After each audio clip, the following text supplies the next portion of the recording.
வணக்கம் நேர்களே, தந்தி செய்திகளை வழங்குவதற்காக கவிதா சுந்தர்.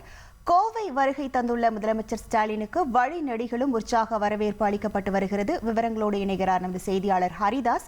வணக்கம் ஹரிதாஸ், முதலமைச்சர் ஸ்டாலினுக்கு எந்த அளவுக்கு வரவேற்பு அளிக்கப்பட்டிருக்கிறது? விவரங்கள். தமிழக முதல்வர் மு க ஸ்டாலின் அவர்கள் செம்மொழி பூங்காவை பொறுப்பயன்பாடுத்தி தேர்ந்தெடுத்த இன்று சென்னையிலிருந்து விளம்பரம் கோவை வந்த அவருக்கு திமுக நிர்வாகிகள், தொண்டர்கள் மற்றும் பொதுமக்கள் என சுமார் 1000க்கும் மேற்பட்டோர் வழிநெடுகிலும் நின்று உற்சாக வரவேற்பு அளித்து வருகின்றனர். அவருக்கு பிடித்தமான புத்தகங்கள் மற்றும் போர்வைகள் தொடர்பை அன்பளிப்பாக பரிசீலித்து வருகின்றனர். இந்த சூழ்நிலையில் இதனை முடித்துக் கொண்ட தமிழக முதல்வர் நேரடியாக இங்கிருந்து செம்மொழி பூங்கா அமைந்துள்ள பகுதிக்கு சென்று செம்மொழி பூங்காவை பொதுமக்கள் பயன்பாட்டிற்கு திறந்து வைத்துள்ளார். இந்த செம்மொழி பூங்காவானது 208 கோடி ரூபாய் மதிப்பீட்டில் முதல் கட்டமாக 45 ஏக்கர் பரப்பளவில் கட்டப்பட்டுள்ளது.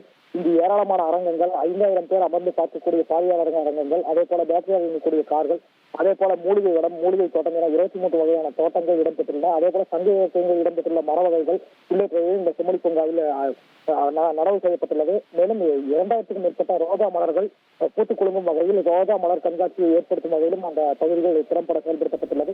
விவரங்களுக்கு நன்றி ஹரிதாஸ். இனி செல்லும் இடமெல்லாம் செய்தி. தந்தி டிவியின் வாட்ஸ்அப் சேனலை ஃபாலோ பண்ணினா செல்லருக்கும் இடமெல்லாம் செய்தி. இதோ QR கோட் இப்பவே ஸ்கேன் பண்ணுங்க, ஃபாலோ பண்ணுங்க.